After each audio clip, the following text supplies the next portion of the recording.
Baik, kita mulai Bapak Ibu. Alhamdulillah, alhamdulillah hamdan katsiran thayyiban mubarakan fi kama yuhibbu rabbuna wa yarda. Asyhadu an la ilaha illallah wahdahu la syarikalah wa asyhadu anna Muhammadan abduhu wa rasuluh alladzi la nabiyya ba'da, amma ba'du. Allahumma salli ala Muhammad wa ala alihi wa ashabihi wa man tabi'ahu bi ihsanin ila yaumiddin. Allahumma la sahla illa ma ja'altahu sahla wa anta taj'alul hazna idza syi'ta sahla. Alhamdulillah, puji dan syukur kita panjatkan kehadirat Allah Subhanahu wa taala di malam hari ini. Allah kumpulkan kita di malam hari ini, Allah pertemukan kita. Dan mudah-mudahan ya apa yang kita lakukan di malam hari ini, aktivitas yang kita kerjakan di malam hari ini mudah-mudahan jadi amal soleh bagi kita semua. Ibu bapak hadirin jamaah rahimakumullah, kita akan melanjutkan bahasan kita kaitan dengan surat Al-Insyirah ya. Terakhir kita bahas sampai ayat yang keempat, wa rafa'na laka dzikrak ya, dan kami tinggikan ya, bagimu laka dzikrak ya. Jadi Rasulullah SAW itu senantiasa disebut namanya ya. Tidak ada orang yang paling banyak disebut nama kecuali Rasulullah SAW. Hari ini saja Pak, kita menyebut Rasulullah berapa kali? Ya, gitu. Bayangkan berapa jumlah kaum muslimin saat ini, dan mereka menyebut nama Rasulullah setiap hari. Tidak ada orang Islam yang tidak menyebut nama Rasulullah SAW. Wa rafa'na laka dzikrak. Nah, kemudian ayat yang kelima dan ayat yang keenam, fa inna ma'al usri yusra, inna ma'al usri yusra ya. Ini harusnya bukan sesudah ya. Fa inna ma'al usri yusra, karena sesungguhnya bersama kesulitan ya. Jadi bersama kesulitan itu ada kemudahan.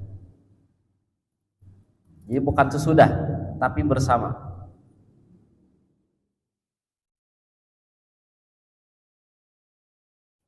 Fa inna ma'al usri yusra, maka sesungguhnya ma'al usri, bersama kesulitan itu, yusra, ada kemudahan.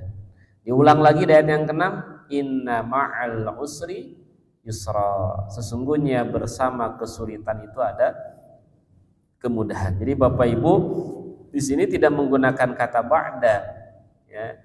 Kalau ba'da sesudah, setelah.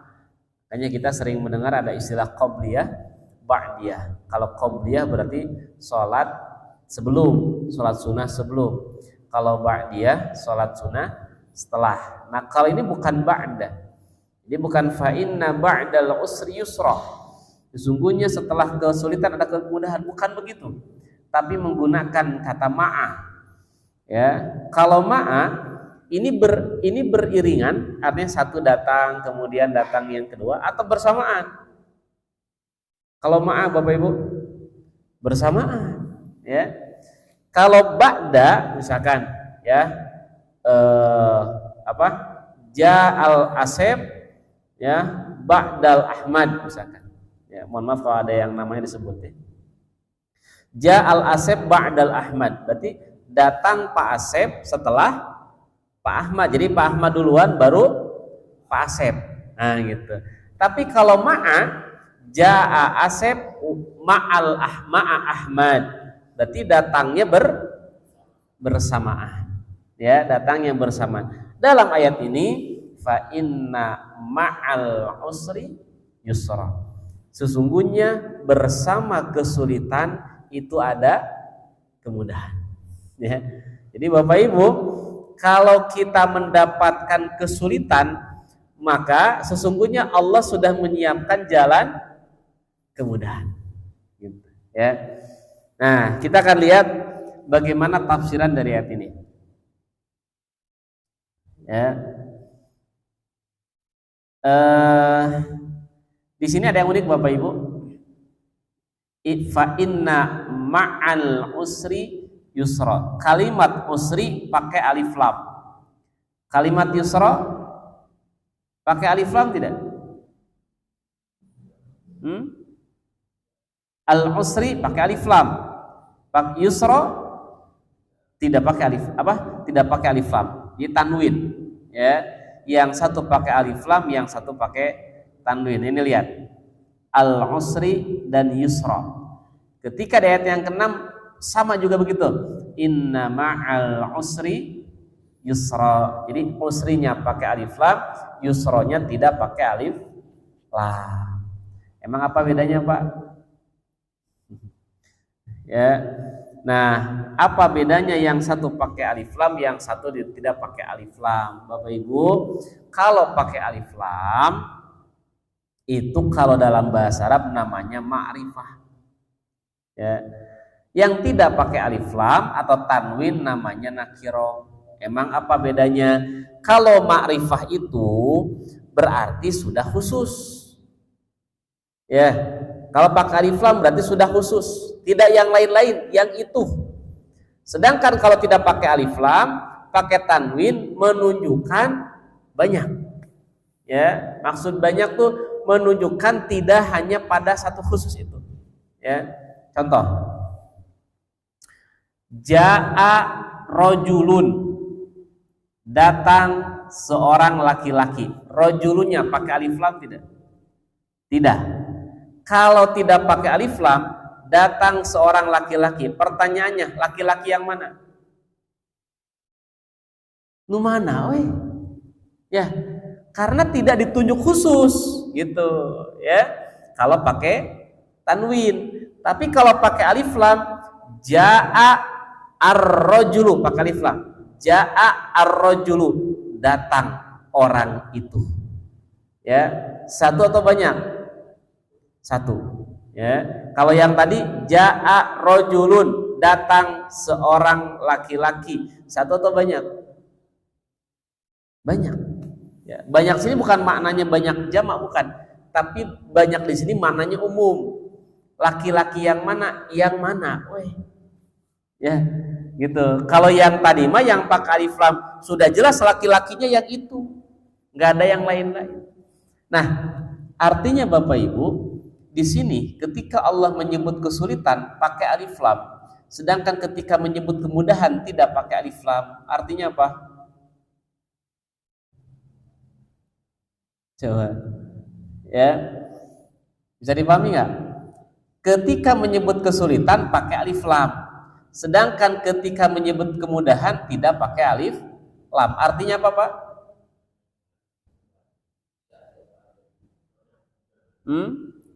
Banyak apa? Banyak. Kalau kesulitan banyak atau satu? Banyak satu. Banyak satu. Ya.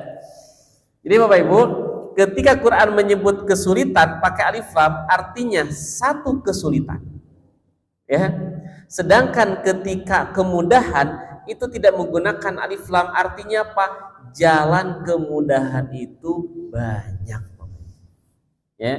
Ketika kita dihadapkan dengan satu kesulitan, maka yakinilah bersama satu kesulitan itu ada banyak jalan kemudahan. Ya, ada banyak jalan kemudahan. Makanya ayat ini menjadi motivasi bagi Nabi SAW dan kaum muslimin pada saat mereka mengalami kesulitan menghadapi tekanan dari orang-orang kafir Quraisy. Ya, satu kesulitan yang dihadapi oleh kaum muslimin dan Allah sudah menyiapkan banyak jalan kemudahan. Ya. Jadi kalau saat ini Bapak Ibu sedang dihadapkan dengan kesulitan, yakinilah Allah sedang menyiapkan jalan kemudahan.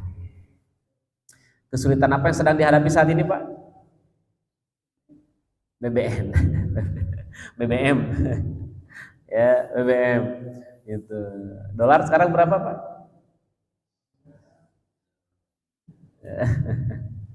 Ya, yakinilah.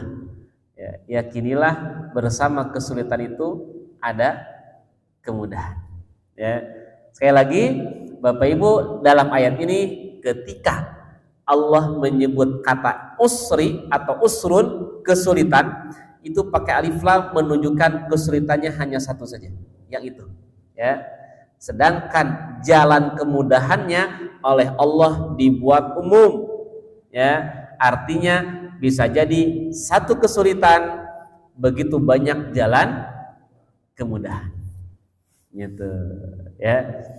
Tapi kalau konteksnya saat ini gitu ya, konteksnya saat ini BBM naik, dolar rupiah melemah, itu kan kesulitan. Terus jalan kemudahannya apa, Pak?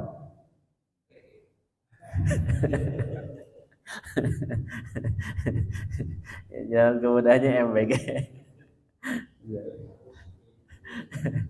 Ya, guys sekalian ya. Nah, dan lihat Bapak Ibu, ya, lihat ketika Allah Subhanahu wa taala menyebut al-usri dan yusra dimulai dengan huruf inna, fa inna. Ya, inna itu kalau dalam bahasa Arab ini huruf apa? Huruf taukid, huruf penguat.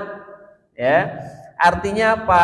Allah Subhanahu wa taala sampai menggunakan huruf penguat dalam kalimat ini. Fa inna, sesungguhnya. Ya, harus pakai huruf penguat nih. Kenapa? Karena banyak manusia yang nggak percaya. Ya, banyak manusia yang ketika dihadapkan dengan kesulitan, dia tidak percaya kalau ada jalan kemudahan.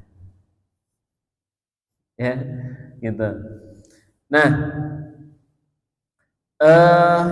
kalau kita lihat bagaimana kesulitan yang dihadapi oleh Nabi SAW ketika beliau berhadapan dengan masyarakat yang membuli beliau, masyarakat yang mencela, menghina Nabi SAW, itu kesulitan yang sedang beliau hadapi. Namun ternyata Allah berikan berbagai jalan kemudahan bagi beliau. Ya, gitu. Begitu banyak orang yang kemudian para tokoh yang kemudian mulai mereka menyadari akan indahnya agama yang dibawa oleh Rasulullah SAW, ya, dan seterusnya. Ya, nah, baik. Ini belum sempat diterjemah ya. Annallaha ta'ala karraral usra bilafdil ma'rifah wal yusra bilafdin nakirah. Ya, bahwasanya Allah Ta'ala mengulang lafaz al-usra, kesulitan, itu dengan lafaz ma'rifah. Ya, berarti tadi menunjukkan khusus.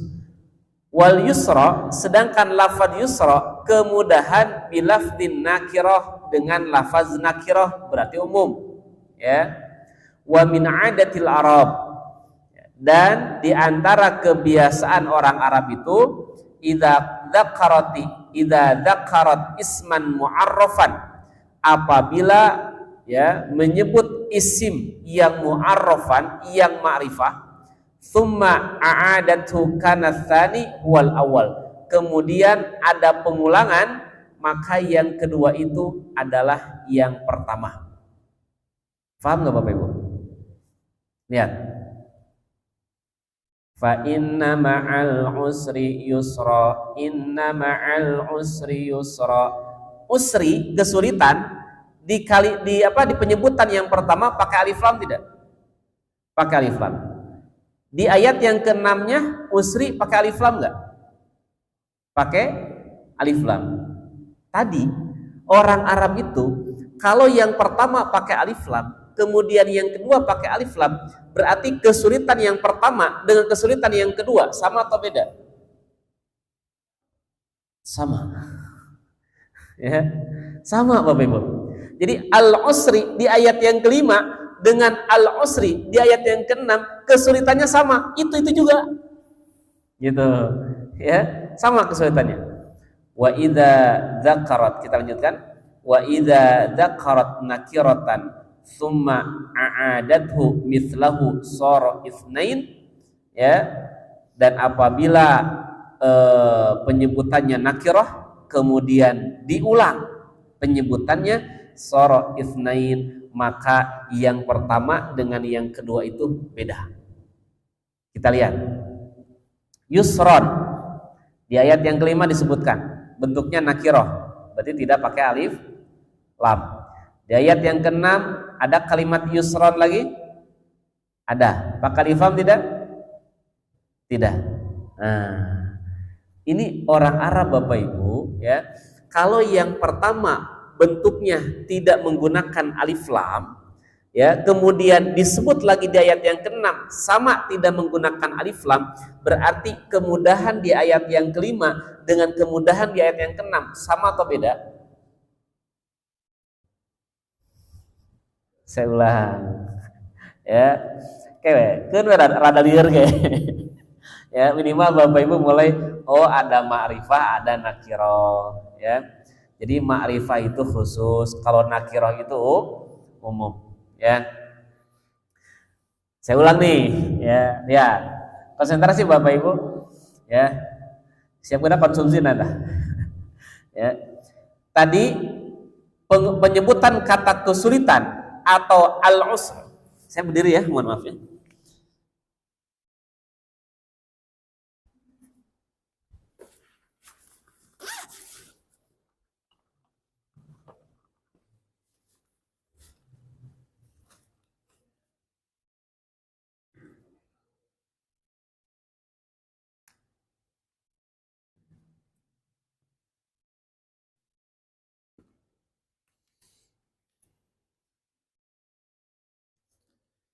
Nih,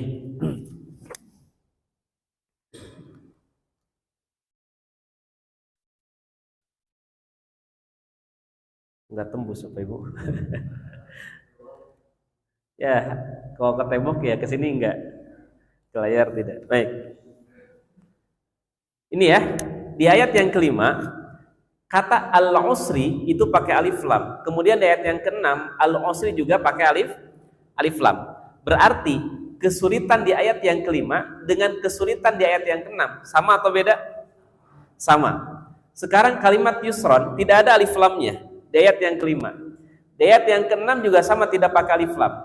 Yusron, kemudahan di ayat yang kelima dengan kemudahan di ayat yang ke-6 sama atau beda?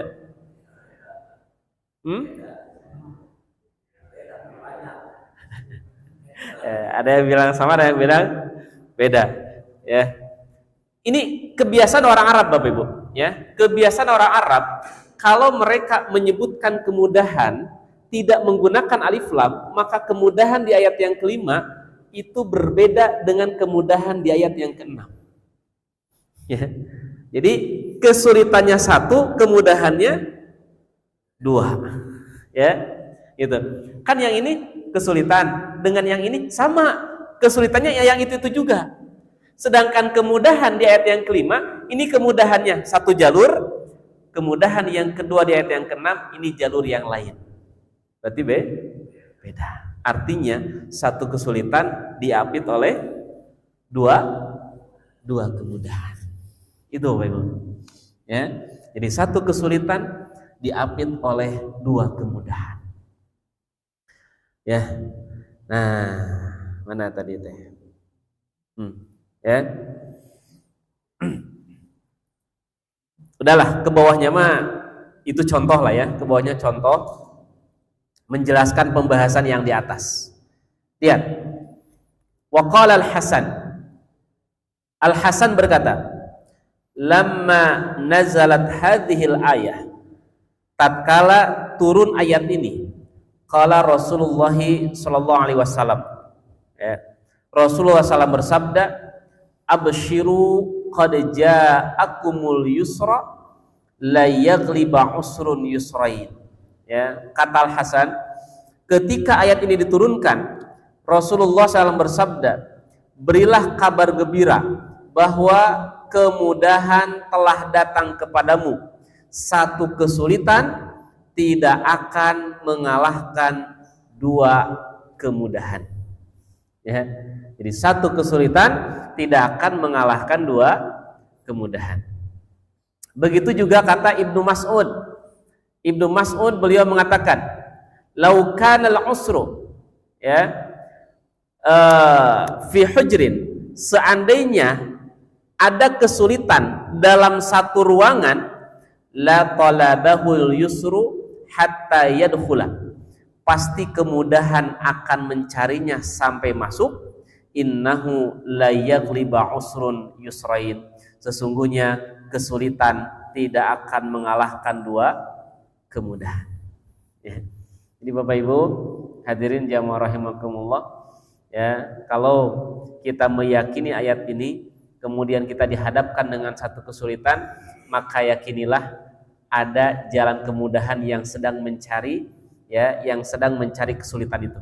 Jadi kalau ada satu kesulitan di satu ruangan, maka jalan kemudahan dia akan masuk mencari, gitu. Ya, ini menunjukkan bahwa ketika kita dihadapkan dengan satu kesulitan, maka Allah sudah menyiapkan jalan kemudahan. Ya, Allah sudah menyiapkan jalan kemudahan. Yakin tuh Pak? Singa nur ragu gitu. Ya, ya. Yakini ayat ini Bapak Ibu, ketika kita dihadapkan dengan satu kesulitan, yakinilah Allah sudah menyiapkan dua jalan kemudahan. Ya. Dan dua jalan kemudahan tidak akan bisa mengalahkan satu kesulitan. Ya. Kalau kita yakin dengan ayat ini, kecuali kalau kita tidak yakin. Ya. Itu Bapak Ibu, inilah yang membuat kenapa Nabi SAW beliau bersabar menghadapi ejekan, celaan, bulian dari masyarakat pada saat itu. Kenapa? Karena Nabi meyakini kesulitan yang sedang beliau hadapi, maka pasti ada jalan kemudahan yang sudah Allah siapkan. Ya.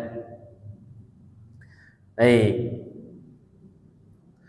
Pelajaran dari ayat ini adalah kenapa Allah Subhanahu wa taala mengulang, ya, fa inna ma'al usri yusra, inna ma'al usri yusra. Pengulangan ayat ini menegaskan bahwa menegaskan janji Allah bahwa setelah kesulitan pasti ada kemudahan. Allah ingin kita benar-benar yakin bahwa setiap kesulitan yang dihadapi pasti diiringi dengan jalan kemudahan. Ya, gitu. Jadi setiap kita dihadapkan dengan satu kesulitan, Allah sudah menyiapkan jalan kemudahannya. Ya, Bapak Ibu pernah mengalami dihadapkan dengan satu kesulitan dan ternyata Allah berikan jalan kemudahan dari kesulitan itu. Pernah Pak? Ya, alhamdulillah. Ya, gitu. Maka bagi orang-orang yang beriman, kalau dia memahami ayat ini dan juga bagaimana bisa mengamalkan ayat ini, maka dia akan yakin ketika dia dihadapkan dengan kesulitan. Ya, tidak akan orang yang beriman kemudian putus asa. Ya, dia tidak akan menyerah, bahkan kemudian mundur, enggak. Kenapa? Karena Allah sudah menegaskan. Ya, jadi pelajaran yang pertama, kenapa ada pengulangan? Fa inna ma'al usri yusra, inna ma'al usri yusra, ini sebagai bentuk penegasan, ya, bahwa Allah pasti akan memberikan jalan kemudahan. Kemudian yang kedua, pelajaran yang kedua Bapak Ibu, ya, ayat ini memberikan optimisme dan menanamkan rasa percaya kepada Allah dalam menghadapi cobaan hidup. Kesulitan bukanlah akhir dari segalanya, dan Allah selalu menyediakan jalan keluar dan solusi yang seringkali tidak terduga. Sekarang Bapak Ibu sedang dihadapkan dengan naiknya BBM. Nah, misalkan itu kesulitannya. Ya, gitu. Solusi jalan kemudahannya apa?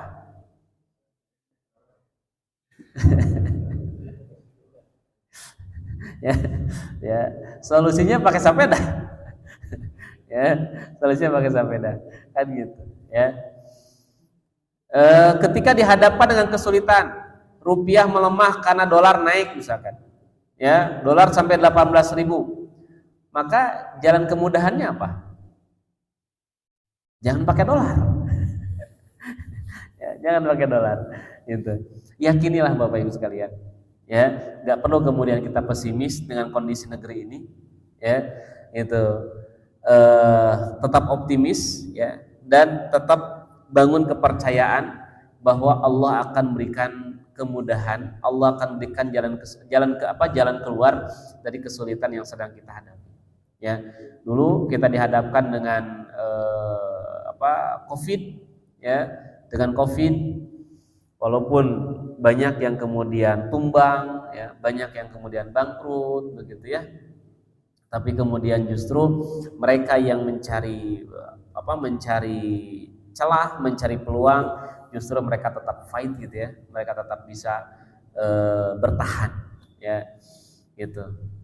Nah, jadi Bapak Ibu hadirin yang rahimakumullah, ayat ini, ya, ayat ini mengajarkan kepada kita bahwa seorang mukmin itu harus hadir optimisme, ya, tidak boleh pesimis. Beda antara orang yang pesimis dengan orang yang optimis, ya. Ketika dihadapkan dengan sebuah kesulitan, maka orang yang pesimis dia akan mengatakan, hese ieu, moal mungkin, moal bisa. Itu orang yang pesimis. Tapi kalau orang yang optimis, ya, ketika dia dihadapkan dengan kesulitan, dia akan mengatakan, ini berat, ini sulit, tapi insya Allah kita bisa. Ini orang yang optimis, ya, gitu. Ini ya Bapak Ibu hadirin yang rahimakumullah. Dan bagaimana Nabi SAW membangun optimisme kepada para sahabat, ya, ketika para sahabat jumlahnya masih sedikit, kaum muslimin jumlahnya masih sedikit, itu bagaimana Nabi SAW membangun optimisme kepada para sahabat, ya. Sampai kan ketika kisah yang ketika Nabi SAW membangun parit, Pak, ingat Pak? Ya, Nabi dengan kaum muslimin bangun parit, ya, membangun parit karena musuh itu berkoalisi ingin menyerang kaum muslimin. Kemudian Salman Al-Farisi mengusulkan kepada Rasulullah, kita akan bikin parit. Ketika kaum muslimin bikin parit, kemudian ada batu yang besar, Pak, ya, ada batu yang besar, yang batu ini ketika dihancurkan susah sekali, ya, gitu. Akhirnya kemudian Nabi turun tangan. Nabi turun tangan, kemudian Nabi memukul batu yang besar itu, ya. Setiap dipukul batu yang besar itu kemudian keluar percikan api, ya, percikan api. Apa yang Nabi SAW katakan, ya, ketika Nabi sedang memecahkan batu itu, sedang memukul batu itu, Nabi sedang membangun optimisme kepada para sahabat. Nabi mengatakan, kelak kita akan taklukkan Persia, kelak kita akan taklukkan Romawi. Coba bayangin, ya, jumlah kaum muslimin kecil, sedikit, tapi Nabi kemudian mengatakan, kelak kita akan taklukkan Persia, kelak kita akan taklukkan Romawi. Padahal dua negara ini adalah dua negara yang super power di zaman itu, Bapak Ibu sekalian, ya. Tapi lihat bagaimana ternyata kata-kata Nabi SAW itu membangun optimisme kepada para sahabat, sehingga Persia walaupun dengan kekuatan yang super powernya bisa dikalahkan oleh kaum muslimin, ya, itu bisa dikalahkan oleh kaum muslimin. Kalau Romawi belum. Ya, gitu. Ya, ini Bapak Ibu sekalian. Jadi meningkatkan optimisme dan kepercayaan, ya, ayat ini. Kemudian yang ketiga, pelajaran yang bisa kita ambil dari ayat ini adalah manusia yang terbaik adalah manusia yang ujiannya berat. Gitu. Jadi manusia yang terbaik adalah manusia yang ujiannya berat. Dan ujian yang berat itu ditimpakan kepada siapa? Kepada para nabi dan para rasul. Ya. Ayat ini mencerminkan pengalaman hidup Nabi Muhammad SAW dan para sahabat yang seringkali menghadapi kesulitan. Tetapi selalu diiringi dengan pertolongan dan kemudahan dari Allah. Ya, contohnya apa? Contohnya lihat peristiwa hijrah. Gitu ya. Lihat peristiwa hijrahnya Nabi SAW. Bagaimana Nabi mengalami kesulitan. Gitu ya. Ditambah dengan bagaimana musuh-musuh kaum muslimin bahkan mereka merencanakan terhadap pembunuhan Nabi SAW. Ya. Tapi Allah memberikan pertolongan kepada Rasulullah. Ya. Kan ketika kaum muslimin sudah pada hijrah dari Mekah ke Madinah, maka kemudian yang terakhir adalah Rasulullah dan Abu Bakar. Ya. Dan juga ada beberapa yang di belakang begitu ya. Nah, termasuk Ali bin Abi Thalib. Karena Ali bin Abi Thalib itu beliau yang menggantikan tempat tidurnya Rasulullah SAW. Itu Ali bin Abi Thalib. Ketika Rasulullah dan Abu Bakar di malam hari mereka keluar, ya, mereka keluar dari rumahnya untuk berhijrah ke Madinah. Akhirnya kemudian Rasul dan Abu Bakar bersembunyi di gua apa Pak? Gua Thur. Ya, kades bukan gua Jepang Bapak Ibu. Ya. Ya, Rasul nyebut di mana? Di gua Jepang. Ya, kata barudak gitu ya. Rasul hijrah bersembunyi di mana? Gua Jepang. Bukan di gua Jepang Bapak Ibu ya. Tapi gua Sur gitu. Ya, di gua Sur. Gua Sur itu gua yang pintunya orang untuk melihat ke dalamnya sangat mudah, ya. Kemudian gua ini adalah gua yang memang jarang bahkan tidak pernah diisi oleh manusia. Artinya apa? Kalau gua itu nggak pernah diisi oleh manusia atau oleh makhluk hidup, ya maksudnya oleh manusia, artinya di dalam gua itu banyak binatang-binatang yang berbahaya. Ya. Dan bagaimana Rasulullah dan Abu Bakar bersembunyi di dalam gua itu? Pertolongan yang Allah berikan kepada Rasulullah dan Abu Bakar dalam bentuk apa, Pak? Sehingga Allah menyelamatkan Rasul dan Abu Bakar di dalam gua itu dari kejaran orang-orang kafir. Cara Allah memberikan pertolongan kepada mereka itu dengan hal yang sangat-sangat sederhana bahkan kecil. Ya. Apa pertolongan yang Allah berikan kepada mereka? Sarang laba-laba dan sarang burung, Pak. Ya, itu. Hanya dengan dua ini, ya. Satu sarang laba-laba, yang kedua sarang burung. Jadi ada sarang burung dan di situ burungnya tetap ada ketika Abu Bakar dan Rasulullah di dalam gua itu. Sehingga orang-orang kafir yang mengejar Rasulullah dan Abu Bakar itu mereka berdebat. Orang tinggali ke gua ieu. Kata yang lain, nggak mungkin Muhammad dan Abu Bakar ke situ. Kenapa? Tuh lihat sarang laba-labanya tidak hancur. Ya, kemudian tuh lihat ada sarang burung di situ.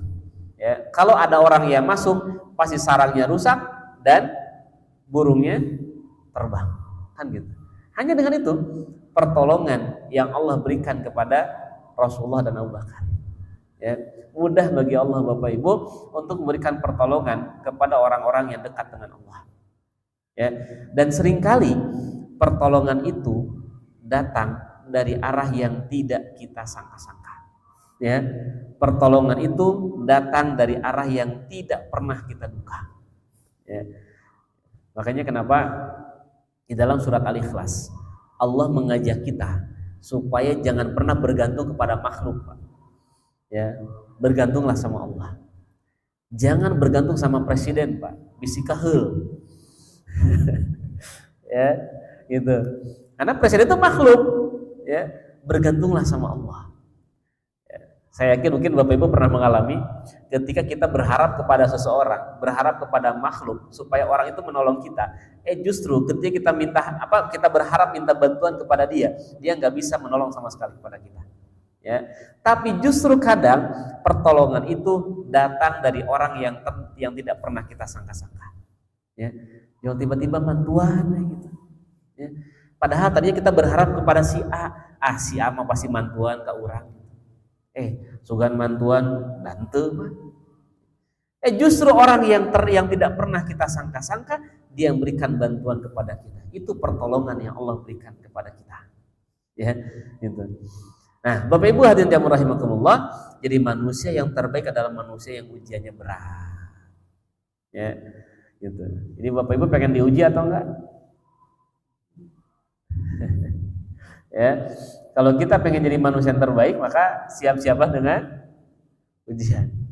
Ya. Begini, ujian yang paling berat itu adalah ujian yang menimpa para nabi dan para rasul. Ya. Tidak ada ujian yang paling berat kecuali diberikan kepada nabi dan rasul. Dan rasanya Bapak Ibu, andai kata ujian yang ditimpakan kepada nabi dan rasul ditimpakan kepada kita, rasanya kita nggak akan mampu, Bapak Ibu. Nggak akan mampu. Ya. Lihat bagaimana ujiannya.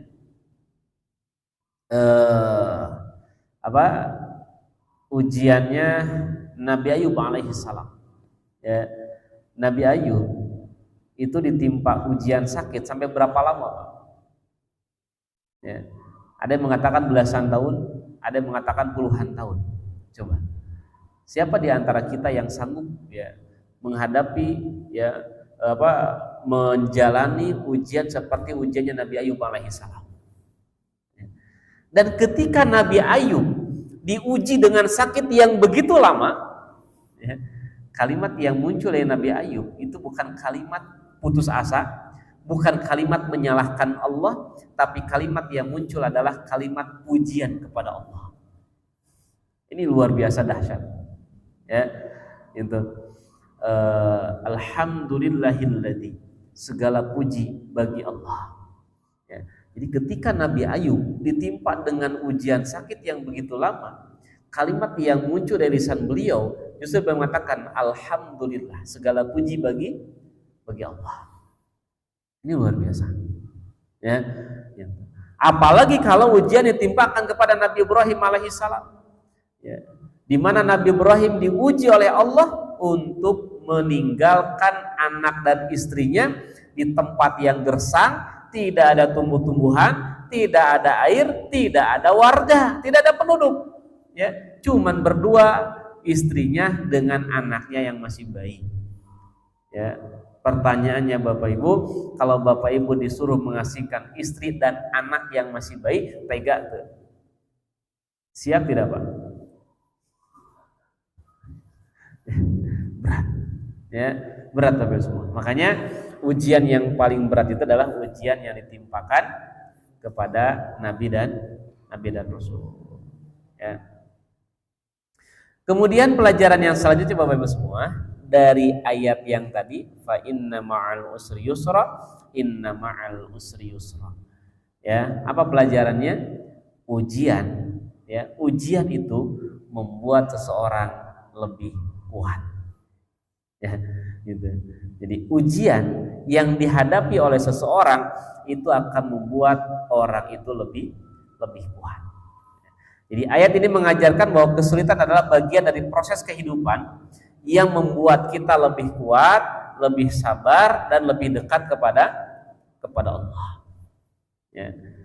Coba, kalau ada orang yang tumbuh dalam kesulitan, ya, ketika kecil dia sulit, ya, untuk makan saja susah, gitu ya, dia harus berpindah-pindah dari satu tempat ke tempat yang lain, ya, maka tentu pasti kelak anak ini akan jadi anak yang kuat secara mentalnya.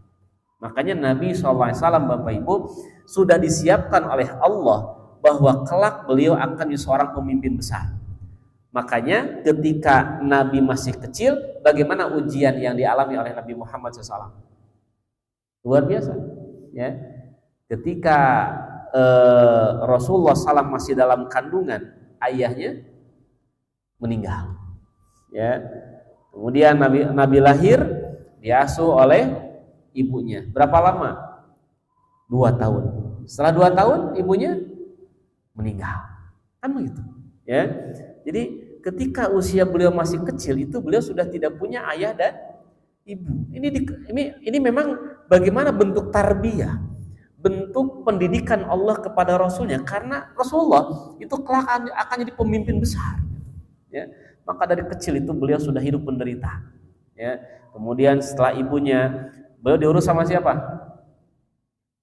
Diurus sama kakeknya dulu, ya. Ya, diurus sama kakeknya. Setelah sama kakeknya sama pamannya. Di usia 9 tahun, apa kerjaan Rasulullah, Pak? Mengembala kambing. Ya. Anak-anak kita usia 9 tahun ngapain? Ya. Usia 9 tahun itu Rasulullah mengembalakan kambing. Dan di masyarakat Arab itu yang namanya pengembala kambing, Bapak Ibu, itu profesi yang paling rendah. Ya, profesi yang paling rendah. Gitu. 9 tahun Rasulullah mengembalakan kambing. Akhirnya kemudian kurang lebih di usia 12 tahun atau 15 tahun, pamannya Abu Thalib itu nyuruh kepada Muhammad, yaitu keponakannya itu Muhammad, ya, atau dipanggilnya kan Ahmad gitu ya. Anda harus coba profesi yang lain. Ya, profesi yang lain, tong ngangon domba wae bahasana gitu ya. Jangan hanya mengembalakan kambing, tapi coba profesi yang lain. Ya, maka pamannya kemudian mengajak Rasulullah untuk mulai berbisnis. Ya, usia 12 tahun. Ya, jadi usia 12 tahun Nabi mulai berbisnis. Nabi mulai diajak oleh pamannya untuk berjualan. Ya, tapi jualannya tingkatnya masih tingkat lokal, gitu. Ya. Sudah Isya ya Bapak Ibu, kita break dulu untuk melaksanakan sholat Isya. Nanti insya Allah pada Isya kita lanjutkan ya. Rabbana atina fid dunya hasanah wa fil akhirati hasanah wa qina adzabannar. Aqulu qouli hadza wa astaghfirullah li wa lakum.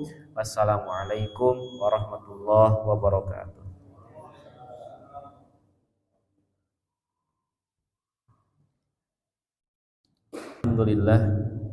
Alhamdulillah hamdan katsiran thayyiban mubarakan fihi kama yuhibbu rabbuna wa yarda.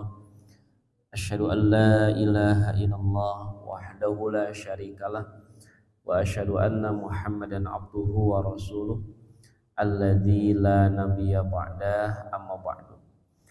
Allahumma shalli ala Muhammad wa ala alihi wa ashabihi wa man tabi'ahu bi ihsanin ila yaumil. Ibu bapak hadirin jamaah rahimakumullah, kita lanjutkan sedikit kaitan dengan bahasan dari surat Al-Insyirah ini, dan ini merupakan bagian yang terakhir dari bahasan surat Al-Insyirah ya. Jadi Bapak Ibu, poin yang keempat dari ayat yang sedang kita bahas ya, fa inna ma'al usri yusra, inna ma'al usri yusra. Maka ada pelajaran penting yang bisa kita dapat dari ayat itu ya, yaitu bahwa ujian ya, ujian itu akan membuat seseorang lebih kuat, sebagaimana yang dialami oleh Rasulullah SAW. Berbagai kesulitan yang beliau hadapi dari sejak beliau masih kecil ya, tumbuh dewasa, kemudian akhirnya beliau menikah dan sebagainya. Beliau sudah dihadapkan dengan berbagai kesulitan-kesulitan, dan itulah yang menjadi membuat mental beliau menjadi mental yang kuat ya, bukan mental yang lemah atau mental yang lembek. Kebayang kalau mental beliau lemah, bagaimana beliau menghadapi masyarakat pada saat itu yang luar biasa ya. Dan Nabi Muhammad SAW itu sebelum beliau menjadi Nabi itu sudah dikenal sebagai apa Pak? Al-Amin, orang yang dipercaya. Bayangin, sebelum jadi Nabi itu beliau orang yang dipercaya oleh masyarakat. Tapi ketika beliau sudah jadi Nabi, banyak masyarakat yang tidak percaya ya. Jadi dulu dipuji-puji, sekarang dicela, diejek. Itu luar biasa, berat itu. Ya. Tapi ujian-ujian yang dialami oleh beliau itulah yang kemudian menguatkan beliau. Ini ya Bapak Ibu, hadirin jamaah rahimakumullah. Jadi sekali lagi ya, seberat apapun ujian yang sedang kita hadapi, ya kita bersabar dengan ujian itu, dan yakinilah bahwa pasti ada jalan keluar, pasti ada solusi dari kesulitan yang sedang kita hadapi ya. Maka yang mesti kita perkuat apa? Yang mesti kita perkuat adalah keimanan kita kepada Allah ya. Baik, kemudian kita masuk ayat yang ayat yang ke-7 dan ayat yang ke-8. Fa idza faraghta fansab, ya. Maka apabila kamu telah selesai dari suatu urusan, ya, faragha selesai. Jadi apabila kamu telah selesai dari satu urusan, fansab, ya, maka kerjakanlah dengan sungguh-sungguh. Ya, gitu. Jadi kalau sudah selesai satu urusan, maka kerjakan dengan sungguh-sungguh urusan yang lain. Wa ila rabbika farghab, ya, dan hanya kepada Rabbmu lah hendaknya kamu berharap. Ya. Apa itu fansab? Ayat yang ke-7. Wan nasabu at-ta'ab. Ya, nasab itu artinya kelelahan. Ya. Jadi faida faragta, apabila kamu telah selesai dari satu urusan, fansab, ya, maka lelahlah, gitu ya. Maka berlelahlah dengan urusan yang lain. Nah, jadi ini memberikan pelajaran kepada kita bahwa tidak ada kamusnya, ya, tidak ada kamusnya kaum muslimin itu nganggur, Pak. Ya, tidak ada kamusnya kaum muslimin itu nganggur, nggak ada, gitu. Nah, tapi abis tos pensiun Ustaz, ada pensiunan nganggur tuh, Pak. Tuh. Ya, pensiunan tuh gak nganggur. Silahkan faida faragta fansab. Bapak sudah selesai dengan aktivitas pekerjaannya, sekarang sudah pensiun. Pensiun itu bukan istirahat, bukan diam, ya, tapi fansab, maka silahkan berlelahlah dengan urusan yang lain. Ya, gitu. Jika sudah selesai satu urusan, beralih kepada urusan yang lain. Ya, maka tidak ada kamusnya kaum muslimin itu nganggur, nggak ada. Ya, nggak ada. Jadi pengacara. Ya, pengacara, ya, pengangguran banyak acara, gitu, ya. Nah, jadi Bapak sekalian, ini menunjukkan bahwa Al-Quran mengajarkan kepada kita bahwa seorang muslim itu harus produktif, ya, gitu. Jadi seorang muslim itu harus produktif, dia harus mengerjakan sesuatu yang menghadirkan manfaat, ya, baik manfaat untuk dirinya ataupun manfaat untuk orang lain. Oleh karena itu Nabi SAW menyampaikan khairukum man ta'allama khairukum anfa'uhum linnas. Ya, khairun nas, gimana hadisnya? Iya, betul, ya. Khairun nas anfa'uhum linnas. Sebaik-baik manusia adalah manusia yang memberikan manfaat untuk orang lain, gitu. Ya. Ya, tentu walaupun kalau kita beralih kepada satu pekerjaan, beralih kepada satu kondisi, itu tidak mudah. Kadang kita harus kita harus membangun kebiasaan lagi, gitu ya. Kalau dulu kan Bapak ketika aktif dinas, ya, pagi itu sudah siap-siap berangkat kerja, nanti pulang malam, kan gitu, ya. Tapi ketika sudah pensiun kadang bingung kan, berenaun ya, kan gitu, ya. Tapi insya Allah kalau sudah membuat planning, perencanaan berbagai aktivitas, maka insya Allah akan banyak aktivitas yang bisa kita kerjakan, ya, gitu. Itu ya Bapak sekalian. Nabi SAW kapan beliau pensiun? Nabi pensiun tuh, Pak. Ya, Nabi itu pensiun dari aktivitas mencari dunianya itu ketika usia 40 tahun. Ya, ketika beliau diangkat jadi Nabi. Ya, kan ketika sebelum jadi Nabi, sebelum usia 40, kesibukan Nabi apa? Berdagang, jualan. Dan perdagangan beliau itu nanti memperdagangkan barang Siti Khadijah. Ya. Sehingga dagangnya itu bukan lokal lagi, ya, tapi dagangnya sudah internasional. Ya, Anda dari Mekah berangkat ke negeri Syam, jualan di negeri Syam, internasional itu. Ya, itu. Nah, sampai beliau, ya, Rasulullah SAW itu beliau sukses memperdagangkan barang Siti Khadijah. Ya. Nah, sampai akhirnya ketika Nabi usia 25 tahun, beliau akhirnya menikah dengan Siti Khadijah, yang pada saat itu Siti Khadijah usia 40 tahun. Jadi Nabi 25, Siti Khadijah 40. Ya. Gitu. Dan sebelum menikah dengan Nabi, ya, sebelum menikah dengan Nabi, Siti Khadijah sudah pernah menikah dengan laki-laki yang lain, ya. Gitu. Berapa kali Siti Khadijah menikah sebelum menikah dengan Rasul, Pak? 2 kali. Nah, kita harus kenal, ini kan ibu kita tuh. Ya, Siti Khadijah itu ibu kita. Ya, Ummahatul Mukminin, ibunya orang-orang yang beriman. Ya. Nah, jadi Siti Khadijah sebelum menikah dengan Rasulullah itu beliau menikah 2 kali. Ya, itu. Yang pertama namanya Abu Halah. Dari Abu Halah lahir punya 2 anak, satu laki-laki, satu perempuan. Kemudian Abu Halah meninggal, Siti Khadijah menikah dengan suami yang kedua, itu namanya Atiq, ya, namanya Atiq. Gitu. Dari pernikahan dengan Atiq itu pun melahirkan 2 anak, satu laki-laki, 2 perempuan. Jadi ketika Siti Khadijah menikah dengan Rasulullah, berarti Siti Khadijah punya 4, ya, punya 4 anak, menikah dengan Rasulullah. Gitu ya. Berapa lama usia pernikahan atau usia rumah tangga Rasulullah dengan Siti Khadijah, Pak? Sedikit. Ya, berapa lama? 25 tahun.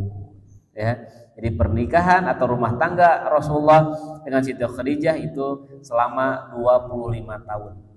Ya. 15 tahun. Ya, 15 tahun belum jadi nabi. Nah, karena kan 25 sampai 40 belum jadi nabi itu. Ya. Itu rumah tangga Siti Khadijah dengan Rasulullah 15 tahun belum jadi nabi, nanti 10 tahun sudah jadi nabi. Ya, gitu. Sehingga ketika Nabi usia 50 tahun, Siti Khadijah meninggal. Ya, Siti Khadijah meninggal. Dan selama Rasulullah menikah atau berumah tangga dengan Siti Khadijah, apakah Nabi poligami, Pak? Tidak. Ya, selama menikah dengan Khadijah, Nabi tidak poligami. Nabi monogami. Ya. Jadi 25 tahun Nabi istrinya cuma 1. Ya, kemudian Siti Khadijah meninggal, ya. Rasulullah pada saat itu usia 50 tahun. Nah, ketika Siti Khadijah meninggal, Rasul nikah deui teu? Tidak langsung nikah lagi. Berapa lama Nabi menunda? 2 tahun. Ya. Jadi 2 tahun Nabi menduda. Ya, di usia 50 sampai usia 52 tahun Nabi menduda, tidak nikah. Gitu. Ya. Baru di usia 52 Nabi menikah lagi. Dengan siapa? Sebelum dengan Aisyah, Pak. Kalau Aisyah nanti istri ketiga. Ya, itu. Sebelum dengan Aisyah Nabi menikah namanya dengan Saudah. Ya, Saudah binti Zam'ah. Ya. Saudah usia 70 tahun, Rasulullah usia 52 tahun gitu. Ya. Jadi Rasulullah usia 52 tahun menikah dengan Saudah yang usianya 70 tahun gitu. Ya. Dan ketika Saudah menikah dengan Rasulullah, Saudah bawa anak dari suami yang pertama. Berapa anaknya? 12. Ya, itu. Setelah menikah dengan Saudah, baru Nabi menikah dengan Siti Aisyah. Semuanya berapa istri Rasulullah? 12. Ya, itu. Jadi dari usia 52 tahun sampai usia 60 tahun Rasulullah menikah dengan 11 istri. Gitu. Ya. Kalau dari usia 25 sampai usia 50 Rasulullah menikah hanya dengan 1 istri. Gitu. Ya. Dan Rasul poligami setelah Khadijah meninggal. Jadi Bapak kalau mau poligami nunggu istri pertama. Ya. Ya, gitu tuh Pak. Ya, gitu ya. Jadi Bapak Ibu hadirin jamaah rahimakumullah ya. Nah, jadi kalau bicara pernikahan Rasulullah, poligami Rasulullah, yang kebayang teh Siti Aisyah gitu. Ya. Yang kebayang Siti Aisyah. Padahal sebelum dengan Siti Aisyah, Rasul menikah dengan Saudah. Saudah usia 70 tahun, Rasulullah usia 52 tahun. Ayeuna Bapak, pamih hayang nikah deui, miladin usia sabaraha? Tuh. Hayang 25 cenah. Ya.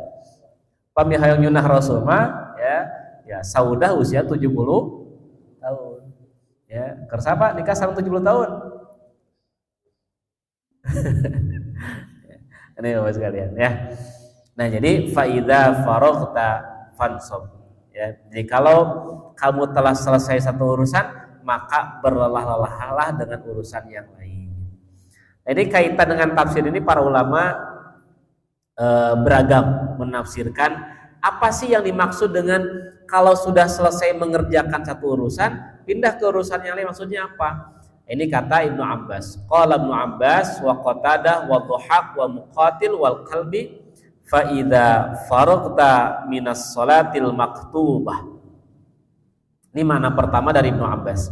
Jadi fa idza faragta, apabila kamu telah selesai, maksudnya faida faragta minas salatil maktubah, apabila kamu selesai dari salat yang wajib, ya, fansab ila rabbika fid du'a, maka bersungguh-sungguhlah untuk berdoa kepada Tuhanmu. Warghab ilaihi fil mas'alati yu'tika, dan mintalah kepadanya apa yang jadi permasalahanmu atau dari permintaanmu, yu'tika, maka dia akan memberikan kepadamu. Nah, jadi makna yang pertama fa idza faragta fansab, kata Ibnu Abbas dan yang lain-lain, kalau kita sudah selesai sholat yang wajib, maka bersungguh-sungguhlah, beralihlah kita untuk berdoa kepada Allah. Kenapa? Karena beres sholat yang wajib itu adalah momentum diijabahnya doa. Ya, makna yang lain ya, ini riwayat Abdul Wahab ya, ini hampir sama. Idza shallaita fajtahid fid du'a wal mas'alah, apabila kamu telah selesai sholat, maka bersungguh-sungguhlah dalam berdoa dan dalam meminta kepada Allah. Karena kan ayat ini itu pembahasannya ya berkaitan dengan ayat yang sebelumnya, itu kaitan dengan kesulitan ya. Jadi Bapak Ibu kalau sedang menghadapi kesulitan, kalau sedang menghadapi masalah, maka bersungguh-sungguhlah kita untuk sholat gitu ya. Sungguh-sungguh kita untuk sholat, beres sholat sok berdoa supaya Allah memberikan jalan keluar dari kesulitan kita, dari masalah kita. Itu maksudnya kata para ulama tuh ya. Artinya apa? Orang yang beriman tuh nggak usah khawatir ya, nggak usah khawatir kalau kita sedang menghadapi kesulitan, maka sholat ya. Sholat, karena sholat adalah jarak yang paling dekat antara seorang hamba dengan Allah. Dan silahkan di dalam sholat Bapak Ibu berdoa, memohon kepada Allah agar Allah memberikan jalan keluar dari permasalahan kita ya gitu. Kalau dalam ayat ini dalam ayat ini berarti kita doanya setelah sholat gitu. Tapi kalau dalam riwayat yang lain, boleh nggak kita berdoanya dalam sholat? Boleh, silahkan ya, boleh Bapak Ibu ketika dalam sholat kita berdoa kepada Allah ya. Nah, kalau kata Ibnu Mas'ud ya, kalau kata Ibnu Mas'ud yang dimaksud dari ayat yang tadi adalah idza faragta minal faraid fansab fi qiyamil lail, apabila kamu telah selesai mengerjakan salat-salat yang fardu, subuh, zuhur, asar, maghrib, isya, fansab, bersungguh-sungguhlah, berlelah-lelahlah dalam apa? Fi qiyamil lail, dalam melaksanakan salat malam. Nah, Kenapa dianjurkannya sholat malam? Karena ketika sholat malam ini adalah waktu yang dekat antara seorang hamba dengan Allah. Ya, Bapak Ibu, kalau kita sedang ada kesulitan, kita sedang ada masalah, ya, kemudian gampang nggak bagi kita sholat malam? Gampang bagi kita sholat malam. Nah, ada orang tersusah teh kan gitu. Ya, ketika kita sedang sholat malam, silahkan meminta sama Allah. Silahkan berdoa sama Allah di sepertiga malam, ya, di sepertiga akhir malam. Itu. Jadi tadi bersungguh-sungguh berdoa ketika sedang sholat, beres sholat. Kalau yang selanjutnya adalah kata Ibnu Mas'ud, bersungguh-sungguhlah kita dalam qiyamul lail, ya, dalam melaksanakan sholat malam. Kalau Asy-Sya'bi boleh mengatakan, idza faraghta minat tasyahhud, apabila kamu telah selesai dari tasyahud, fad'u lidunyaka wa akhiratika, maka berdoalah untuk urusan duniamu dan untuk urusan akhiratmu. Ya, gitu. Jadi kalau kita beres tasyahud atau beres sholat, maka berdoalah, silakan, untuk urusan dunia dan untuk urusan akhirat. Untuk urusan dunia, ya Allah, BBM naik, mudah-mudahan Engkau berikan kelapangan, keluasan dalam rezeki. Ya Allah, pemimpin TPK sebelum, mudah-mudahan dapat hidayah. Mudah-mudahan dapat hidayah. Nah, jadi silakan berdoa, ya, untuk urusan dunia ataupun untuk urusan akhirat. Ya, Bapak Ibu sekalian. Kalau Hasan dan Zaid bin Aslam itu beliau menafsirkannya dengan konteks yang berbeda, yaitu idza faragta min jihadi aduwika, apabila kamu telah selesai berjihad melawan musuhmu, fansab fi ibadati rabbika, maka bersungguh-sungguhlah dalam beribadah kepada Rabbmu. Jadi maksudnya gini Bapak Ibu sekalian, di faida faragta fansab memberikan pengajaran kepada kita bahwa kita ini harus serius, baik urusan dunia maupun urusan akhirat. Ya, Bapak Ibu siang hari berdagang, bekerja, sok serius kerjakan itu. Beres kita mengerjakan urusan dunia, maka ketika di malam hari kita pun serius untuk melaksanakan ibadah kepada Rabb kita. Umar bin Khattab sampai ada yang menggambarkan Umar itu siang hari bagaikan singa di padang pasir, malam hari bagaikan rahim. Ya, jadi siang hari ngurus negara, itu Umar tuh, ya, siang hari ngurus negara, gitu. Ya, Umar ngurus MBG tuh Pak. Umar bin Khattab ngurus MBG tuh. Ya, Umar itu ngurus negara, ya, sampai kata Umar, ya sampai Umar itu beliau ngegendong ini apa, ngegendong membawa gandum, ya, bawa gandum, ya, karena ada rakyatnya yang belum makan itu, ya, kata Umar itu saya tidak akan makan sebelum umat saya makan, sebelum rakyat saya makan, ya, itu pemimpin itu luar biasa kayak gitu, ya. Jadi kata Umar, saya tidak akan makan sebelum rakyat saya makan. Ya, makanya pemerintah mengeluarkan program makan. Gitu. Ya, gitu. Mungkin inspirasi dari Umar Pak itu. Ya, gitu ya. Allah alam bisawab. Ya. Nah, jadi Umar itu di siang hari ngurus negara. Betul-betul beliau ngurus negara. Ya. Itu, dan sampai sampai beliau lelah gitu ya untuk mengurus rakyatnya, ya.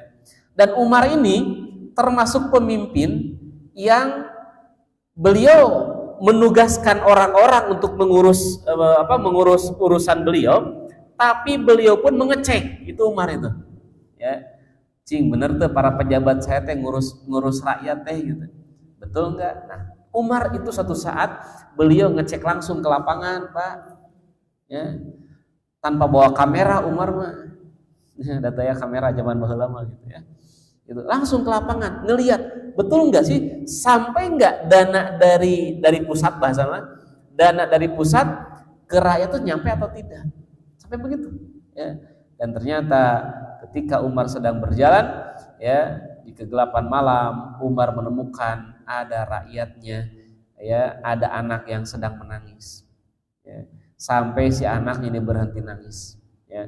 Kemudian Umar mengetuk pintu rumah itu ya, ketika dicek ternyata si ibu sedang memasak batu iraha rek asakna ya, gitu. Nah, itulah yang membuat Umar kemudian menggendong itu ya, menggendong gandum oleh dirinya sendiri ya.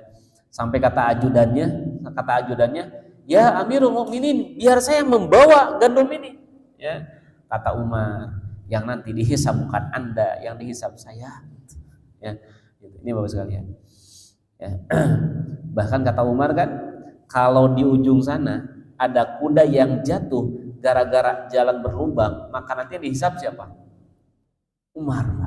Umar yang akan dihisab. Itu kata Umar bin Khattab ya, gitu. Jadi kalau di jalan kita ada yang berlubang, Pak? Di jalanan kita ada yang berlubang tidak? Nah, ada yang berlubang. Siapa yang bertanggung jawab?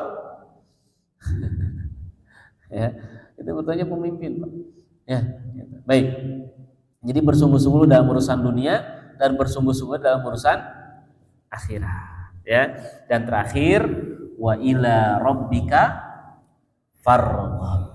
Ya, wa ila rabbika farghab. Bapak Ibu semua, hadirin yang dirahmati Allah Subhanahu wa taala, qala Atha berkata, tadarra ilaihi rahiban minan nar raghiban fil jannah. Berdoalah kepadanya dengan penuh rasa takut akan neraka dan penuh harap akan surga.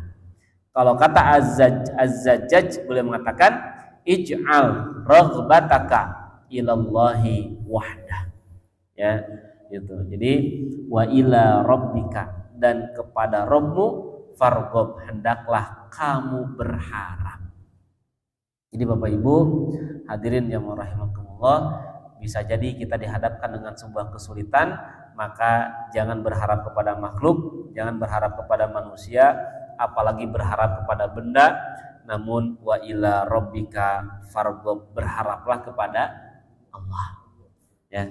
Kalau kita bergantung kepada makhluk hanya akan menghadirkan kekecewaan, ya.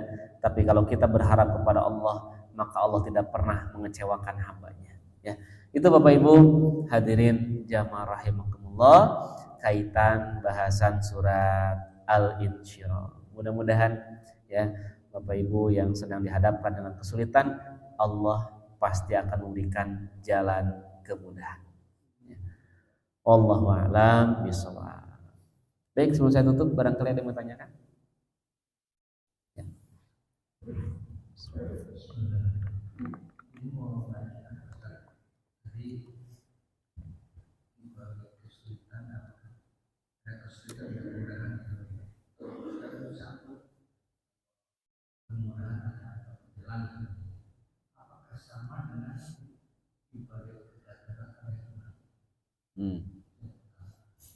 Yang kedua, Nabi saya dengar juga bahwa Nabi kan buat paret gitu ya.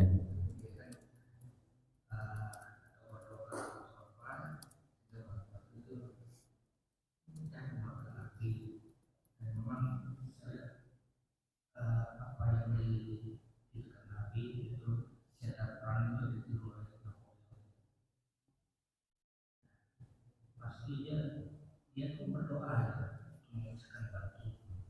Jadi tapi itu doanya apa?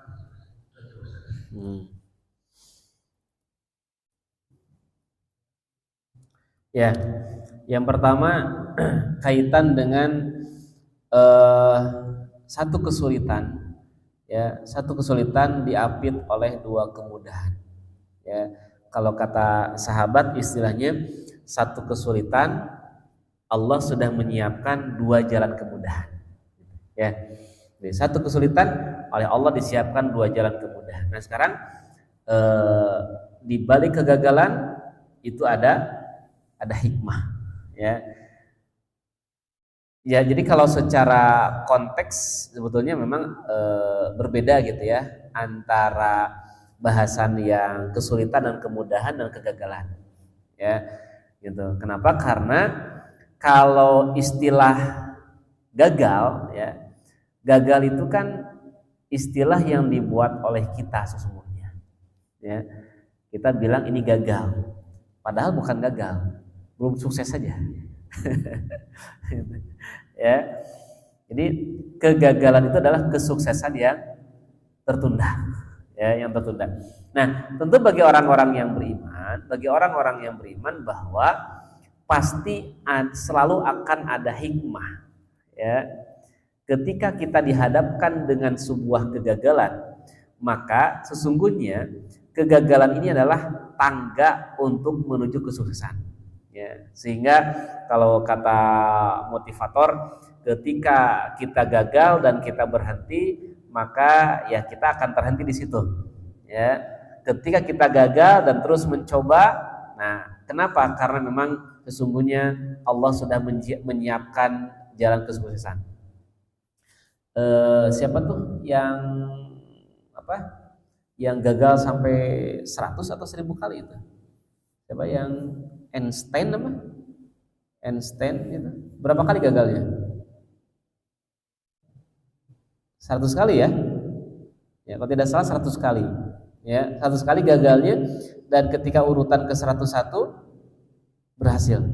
Kan kebayang kalau 99 dia gagal dan berhenti. Mungkin dia tidak akan menemukan sesuatu kan gitu. Ya. Artinya bahwa bagi orang-orang yang beriman ya, ketika kita gagal di satu jalan, maka jangan berhenti. Kita cari celah yang lain gitu. Ya. Kita cari celah yang lain, kita cari jalan yang lain karena di ujung sana sesungguhnya Allah sudah menyiapkan jalan kesuksesan. Ya. Nah, jadi makanya inilah hebatnya orang-orang yang beriman, ketika bicara kegagalan bicaranya hikmah. Gitu. Ya. Artinya apa? Ketika bicara tentang kegagalan, maka dia bicara tentang apa pelajaran yang bisa saya ambil. Itulah orang beriman begitu. Ya. Tidak kemudian ketika dia gagal dia berhenti, tapi ketika dia gagal dia akan berpikir apa pelajaran yang bisa saya ambil dari peristiwa ini. Gitu. Ya. Makanya kenapa Quran tuh suka menghadirkan kisah, ya, di mana kisah ini adalah peristiwa-peristiwa sebelum Nabi Muhammad SAW dan kemudian jadi motivasi bagi Nabi. Ya, ketika Nabi SAW beliau pernah mengalami masa capek, Pak. Ya, jangan dikira Nabi juga manusia sama seperti kita. Pernah nggak sih Nabi merasakan rasa capek, rasa lelah dalam berdakwah? Pernah. Nabi itu pernah capek gitu dakwah tuh. Ya, ngajak orang terobah-robah gitu kan. Nabi pernah merasakan lelah itu. Bagaimana kemudian Allah menguatkan nabinya? Yaitu dengan dikuatkan, ya, diberikan pelajaran. Ada seorang nabi yang dulu pernah ditegur oleh Allah karena meninggalkan umat. Ya.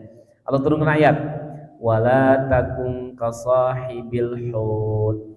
Janganlah kamu Muhammad seperti orang yang dimakan oleh ikan. Ya. Janganlah kamu Muhammad seperti orang yang dimakan oleh ikan. Nabi teringat, oh iya, dulu Nabi Yunus pernah meninggalkan umatnya.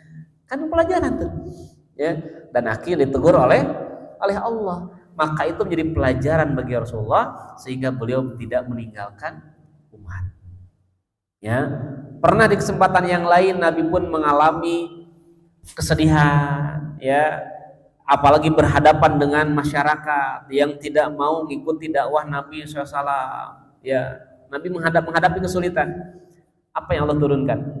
Yang Allah turunkan satu surat, yaitu surat yang berisi tentang pelajaran yang sangat berharga, yaitu Allah turunkan surat Yusuf. Ya, Allah turunkan surat Yusuf. Jadi ketika Nabi sedang menghadapi kesulitan, ya, maka Allah turunkan surat Yusuf. Ya, bagaimana dalam surat Yusuf itu Allah menceritakan tentang kisah Nabi Yusuf alaihissalam. Ya, kenapa Allah turunkan surat Yusuf, Pak? Karena di dalam surat Yusuf Allah mengisahkan tentang penderitaan-penderitaan yang dialami oleh Nabi Yusuf. Apa penderitaan yang dialami oleh Nabi Yusuf? Apa Pak? Penderitaan yang dialami oleh Nabi Yusuf? Ketika usia 10 tahun, Nabi Yusuf dibuang oleh 10 saudaranya ke dalam sumur. Coba. Ya, menderita hidup beliau. Ya, akhirnya ada musafir yang menyelamatkan Nabi Yusuf, kemudian Nabi Yusuf dijadikan budak. Dijadikan hamba sahaya yang kemudian diperjual belikan. Menderita Nabi Yusuf. Ya, itu kurang lebih 25 tahun itu. 25 tahun Nabi Yusuf menderita, harus jauh dari keluarganya, jauh dari ayah dan ibunya. Ya, itu. Nah, justru Allah turunkan kisah Nabi Yusuf untuk apa? Menguatkan Nabi SAW. Oh iya, dulu juga Nabi Yusuf menderita, gitu ya. Walaupun pada akhirnya ternyata Nabi Yusuf berbagai penderitaan-penderitaan yang beliau alami, ya, mulai dari dibuang ke dalam sumur, menjadi budak hamba sahaya, kemudian Nabi Yusuf jadi pelayan istana, ya. Kemudian penderitaan Nabi Yusuf adalah digoda oleh wanita. Ya, digoda oleh wanita, penderitaan bukan Pak? Bapak kalau digoda perempuan menderita atau bahagia? Menderita. Ya, menderita. Itu ya. Nah, itu. Ya. Nah, Nabi Yusuf menderita karena digoda oleh perempuan. Dan perempuannya nggak sembarangan, perempuannya cantik. Ya, perempuannya cantik. Kemudian karena Nabi Yusuf tidak mau memenuhi keinginan wanitanya, ya, akhirnya Nabi Yusuf harus masuk penjara. Itu resiko berhadapan dengan penguasa. Ya, yang salah tuh Yusuf atau istri pejabat? Istri pejabat. Jadi penjara siapa? Nabi Yusuf. Itu Pak resikonya kalau berhadapan dengan penguasa begitu. Ya. Nah akhirnya, tapi pada akhirnya apa yang terjadi? Pada akhirnya kemudian Nabi Yusuf akhirnya menjadi Menteri Keuangan Istana Mesir. Nah, ya. Penderitaan, akhirnya jadi Menteri Keuangan, hidupnya makmur sejahtera. Ya, gitu. Itu Bapak sekalian. Jadi bagi orang yang beriman, ketika kegagalan maka dia akan berpikir hikmah. Ya, apa hikmahnya? Gitu. Nah kemudian apakah ada doa khusus ketika Nabi